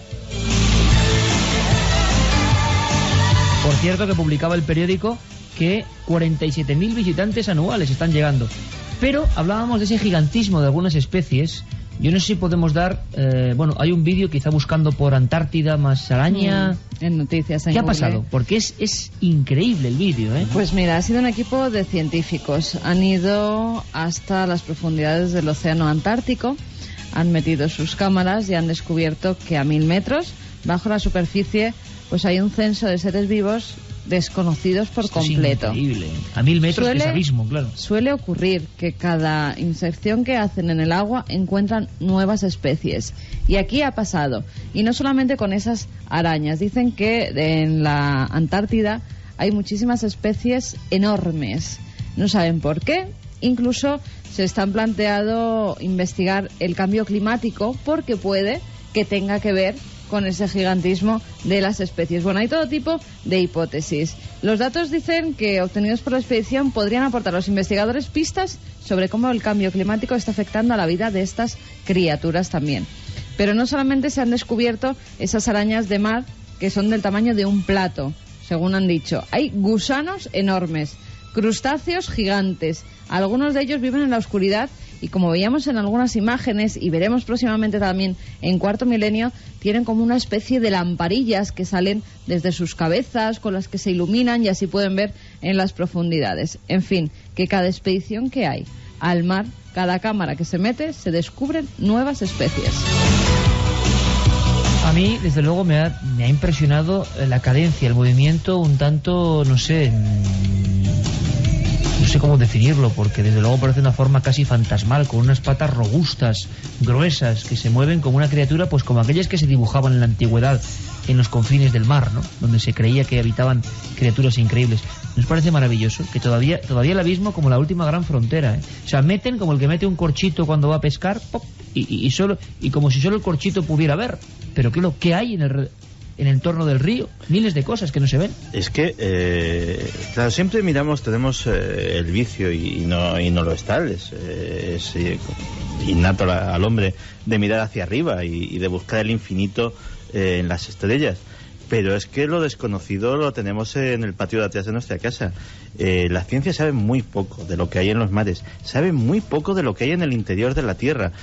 Hace poco estuve leyendo un interesantísimo artículo científico sobre sobre una teoría que supone que, por ejemplo, el campo magnético terrestre está producido por una serie de reacciones atómicas, porque al ser más pesado el uranio que ningún otro elemento, pues el núcleo de la Tierra podría ser de uranio y que, bueno, cuando se acabe ese reactor nuclear nos podríamos quedar sin campo magnético y por lo tanto expuestos a las radiaciones. Hay tanta incógnita, kilómetros hacia abajo en vez de miles o millones de kilómetros hacia arriba, pero curiosamente a veces los medios son más sencillos para desplazarnos a la órbita terrestre que para bajar apenas unos kilómetros bajo la superficie del suelo. Claro, está siendo más fácil casi llevar una sonda al espacio, a Marte, que un batiscafo que realmente se pose en los suelos marinos más profundos, ¿no?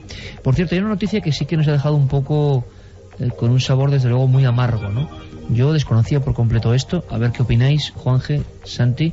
La noticia es esta, y yo me vais a permitir decir que hace mucho tiempo que lo veo, y quizás una visión un poco pesimista de la especie, pero desde luego es el ejemplo de la idiotez a la que está llegando parte del género humano. Es que no lo puedo entender, ¿no? Una serie de juegos mortales, o que pueden acabar en muerte. Cuéntanos, Carmen, porque es para echarse las manos a la cabeza. Pues mira, los titulares decían que al menos 82 jóvenes estadounidenses han muerto desde 1995 por participar en el juego de asfixia o choking game. Así es como se titulaba esta noticia, pero investigando en otros periódicos, en otros medios de comunicación, no solamente son jóvenes estadounidenses. Se está produciendo en todo el mundo, en Perú, en Colombia. Pues bueno, yo creo que muchas personas se identificarán con algo que se hacía cuando éramos pequeños. No sé si vosotros jugabais a eso que te aplastaban contra la pared tus compañeros en muchas ocasiones. Sí, no recuerdo, ¿no? Un juego de infancia, sí, pero ¿por qué se hacía? Tampoco lo recuerdo. Porque se aplastaba y parecía que te quedabas mareado. Geray y entonces dice que sí. ¿A ti te ha pasado, Geray? Dice que sí. Te mareabas y parecía que estabas en un estado... Es por una hipopsia, por falta de oxígeno. Eso es. Te mareas, efectivamente. Pero los niños, o sea, es decir, que tampoco es de ahora, que viene de toda la vida. Viene de toda la vida. Lo que pasa que ahora lo que están haciendo es jugar ya no solamente con sus amiguitos, sino también en solitario. ¿Y en solitario cómo lo hacen? Pues poniéndose un cinturón en el cuello, apretando, y claro, muchas veces están intentando colgarse directamente de alguna de las vigas de su casa, de las puertas, y lo que consiguen es ahorcarse.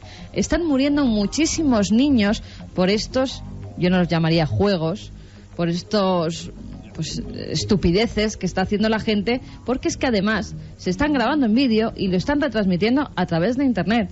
Alguien debería poner puertas a este asunto, debería poner límites, porque estamos hablando de niños entre 6 y 19 años. No, pero que fluya toda la información. Parece que, en fin, parece que nada, que esto no yo sigo pensando que como una generación que no controla en el fondo Internet, que no la controla, que no la conoce, es la que manda, no saben lo que está pasando. O no les informan bien. Porque si eso está pasando, esto es un delito. Pero es que Iker, un niño de 6 años, de verdad, si ve eso a través de la red, puede creer que es un juego. Y cuando intenta jugar, lo que consigue es morirse. Muchas, y lo decían... Hablamos de 52. Hablamos de 82 niños y jóvenes de entre 6 y 19 años. A mí de verdad esto me da un aspecto tan fúnebre, tan macabro, tan de decadencia de la especie, que yo no voy a ni hablar. Es una de estas modas funestas que surgen cada cierto tiempo. Pues me acuerdo del surf del metro o del tren, que consistía también en el bonito deporte de entre vagones, de aguantar directamente entre vagones de metro, y aquello también se filmaba como una heroicidad, y también o entre dos coches en las ventanillas. Sí. Ha habido, de hecho, curioso, se acaban de cerrar los mensajes ahora mismo. De hecho, curiosamente, este tipo de cosas no era del todo poco habitual, pero entre adultos, porque la hipoxia estaba muy relacionada también con ciertas prácticas sexuales. Existe la creencia, honradamente no tengo datos de si es mito o hay algo de verdad en ella, de que la asfixia de alguna manera incrementa el placer, y algunas veces riesgo, ¿no? Sí, pero es muy común en prácticas sadomasoquistas. Hubo además a la hora de tener un caso muy sonado, con una bolsa de plástico, si no recuerdo mal, que la había atado, de algún político del Reino Unido, por lo menos se ha quedado esa imagen, ¿no? Entonces, efectivamente, entre adultos era no común, pero vamos, no era ni el primero ni el segundo caso que sucedía. Pero desde luego que este tipo de prácticas pues toquen ya a los más desvalidos, que es la infancia, pues me parece muy lamentable. Habría que preguntarse por qué, porque es verdad, yo por ejemplo le he dicho, bueno, esto es increíble, pero luego cuando Carmen ha dicho muy acertadamente lo de juegos de niños, y que, claro, yo recuerdo estos juegos absurdos, ¿no?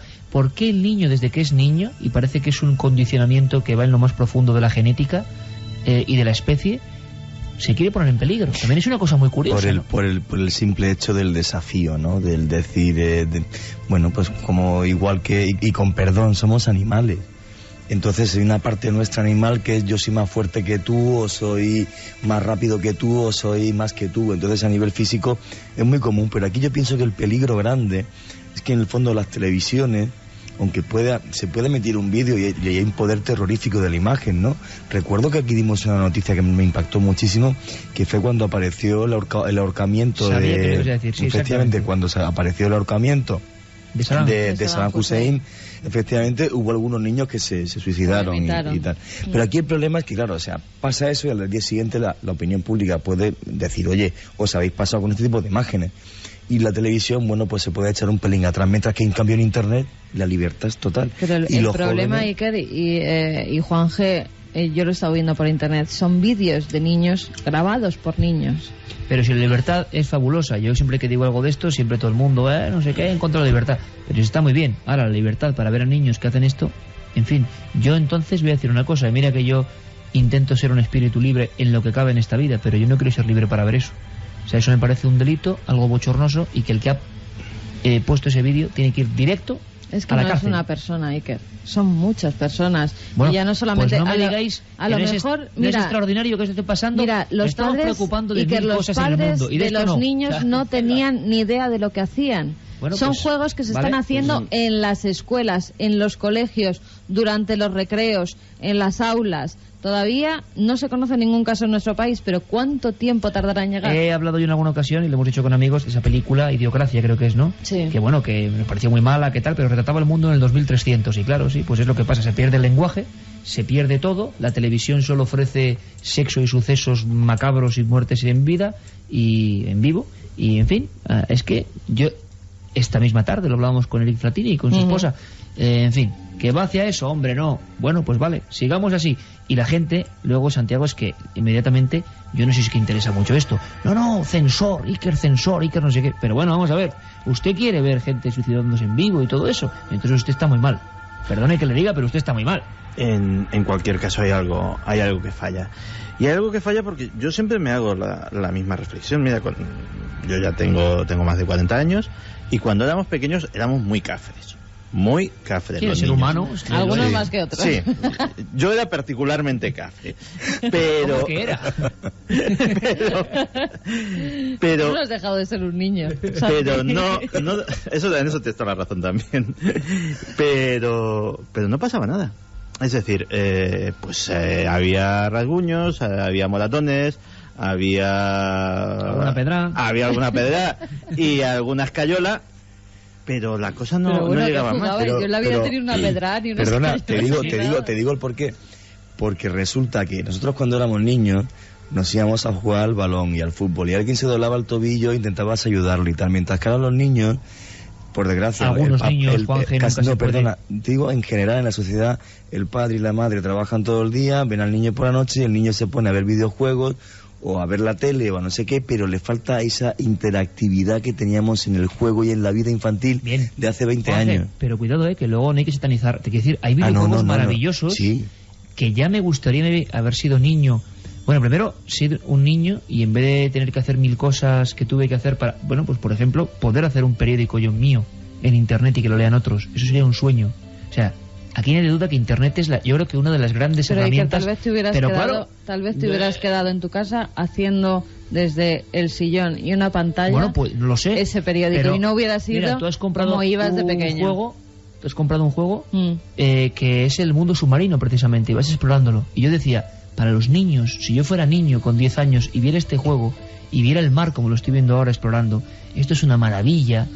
Claro que... Sí, que pero ese juego está muy bien durante una hora, pero no te tiene que quitar para hacer lo que tienes que hacer deporte. Que muchos niños ya ni siquiera van a judo, a karate como iban antes. Muchas niñas ya, las clases de ballet a las que todas íbamos, no van, se quedan en su casa viendo una pantalla de ordenador o viendo los dibujos o jugando. Que jugar está muy bien y jugar esos juegos está fenomenal, pero también tienen que hacer otras cosas. Pero hay una cosa muy clara, amigos, y primero, si alguien defiende la libertad, desde luego que este equipo está entre esos, os lo aseguro, precisamente porque hemos sufrido mucho para contar en libertad las cosas que contamos. Pero, caramba, cuando lo que te estás viendo es cosas delictivas, que como se cuelgan ahí en el éter no pasa nada y afectan en las mentes, bueno, si alguien, y a mí te lo digo, yo sospecho de que no levante la voz ante esto, y como muchos no levantan la voz, yo me quedo como un tanto aterrorizado. Pero en fin, don Carlos Largo, que tienes que venir ya para aquí, que en este momento eres la espada de Damocles cayendo sobre, vamos, en fin, miles y miles de amigos en el buen sentido, porque hemos seleccionado, ahora sí que alea yacta est, ¿no? La suerte está echada. Eso mismo. Caramba. Y le está dando suspense aquí el amigo Carlos, está ahí en la nave, en el otro lado. ¿Tú qué opinas, Santiago? ¿Alguna intuición? Esto es peor que los Oscars. La verdad es que deberíamos haber hecho unas fotos de alfombra roja antes de entrar en el estudio, porque Te lo voy a poner más fácil. Si hacemos unos futuros juegos de este tipo, y además voy a decir una cosa que es importante, cuidado, que nadie del equipo cobra un céntimo de los SMS. No. Importante, porque mucha gente puede pensar, hombre, no está mal, ¿verdad, Santiago? Sí. Nadie, nunca en este equipo, nadie ha cobrado un céntimo de un SMS. Lo que sí que queremos es que sea interactivo, y creemos que es una forma maravillosa. Si queréis participar en esto y jugar, nosotros damos lo que consideramos premios un poco entrañables, ¿no? Y yo te digo, Santiago, ¿cuál podría ser el siguiente reto, no? Y han salido libros y películas, ¿no? Como dos cosas importantes. ¿Tú añadirías alguno más o te convence alguno más? Libros y películas está muy bien. Y luego quizá después, porque son dos temas importantes, yo añadiría casos. O sea, ¿cuáles son los 7 grandes casos también de la historia? Investigadores antiguos. Y ahí se lo veo muy especializado, ¿eh? Fíjate. Oye, Carlos, no nos hagas sufrir más, amigo. No nos hagas sufrir más. En las manos de Carlos Largo, con 22 añitos, hay muchas... Bien, Geray, esta música tenía que sonar en este momento. Me gusta. La guerra de los mundos. Además va a pasar una cosa, Iker. Si ganan las pirámides, yo me iré con Juanje a verlas. Y si gana la Sábana Santa, el año en que las pongan, iremos juntos. Sin ningún problema. Sí, señor.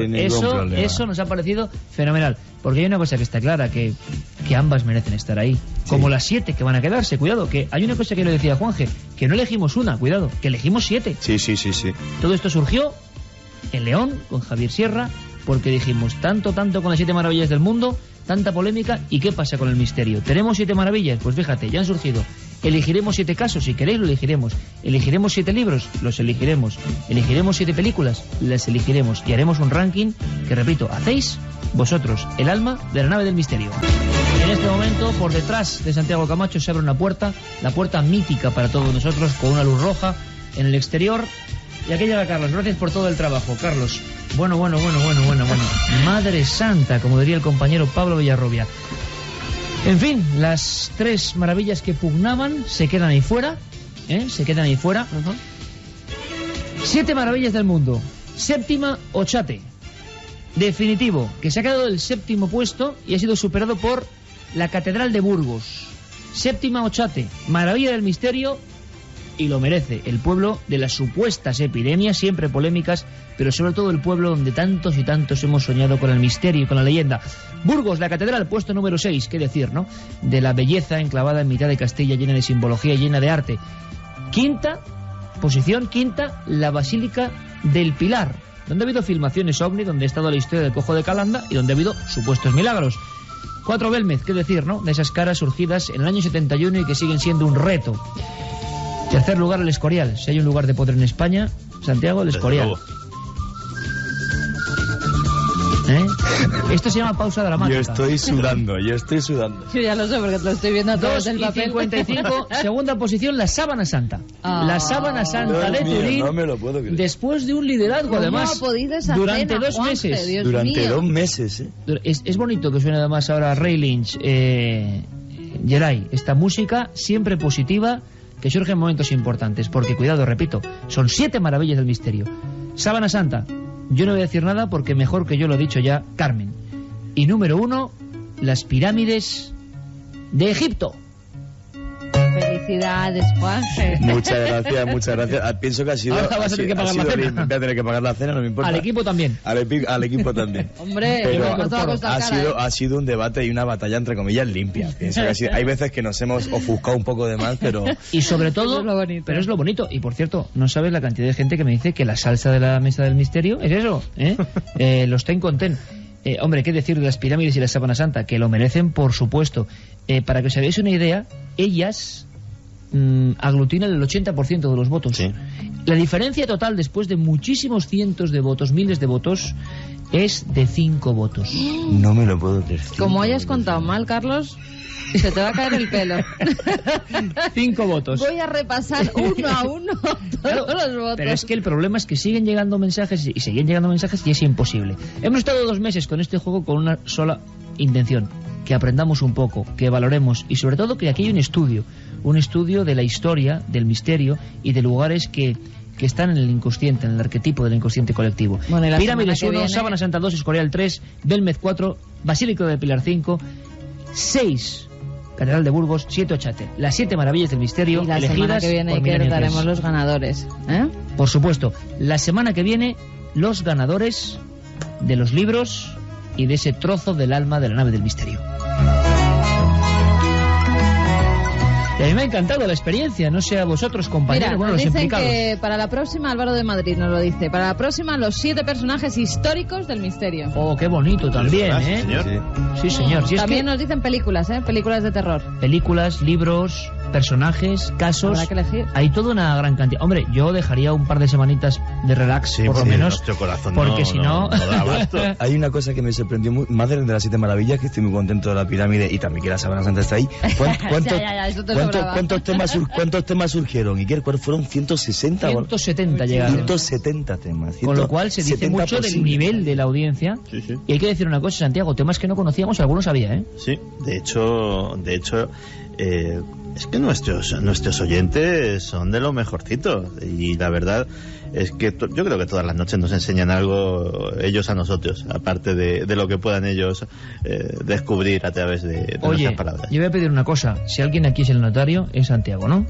Sí. Bueno, pues que coge esto Santiago y no sé, hagamos algo con un Aquí lo martillo, tengo. haz así y que suene. A ver. Perfecto, ya está. Eso es la sentencia Bueno, la semana que viene con los rulos blancos, ¿no? Eso y el martillo. Puede estar guapísimo. Santiago, como siempre, que muchísimas gracias, que nosotros hemos permanecido un poco al margen porque en cierto momento de la historia, porque además fue inconsciente, nada estaba previsto. Nada. Oye, Santi, tú ibas a defender algo, ¿eh? Sí. Yo quedo mal porque soy el presentador, pero bueno, aquí ya presentamos todos, o sea que total. Pero el asunto es, ¿podemos implicarnos? A ver si la próxima votación somos 4 posturas defendiendo con Estaría bien. mal. Bueno, lo que es claro es que lo hemos pasado muy bien gracias a vosotros y que vosotros habéis elegido, no nosotros, y que de repente, en cierto momento de esta trayectoria maravillosa, Carmen y Juanje optaron por defender con más ganas todavía una pieza. Tampoco, como casi nada, estaba previsto. Mañana todos en Cuarto Milenio, amigos, hacia las 11:15 os esperamos. Santi, gracias. Yeray, gracias. Carlos, Juanje, Carmen, gracias. Un beso. Un abrazo. Gracias.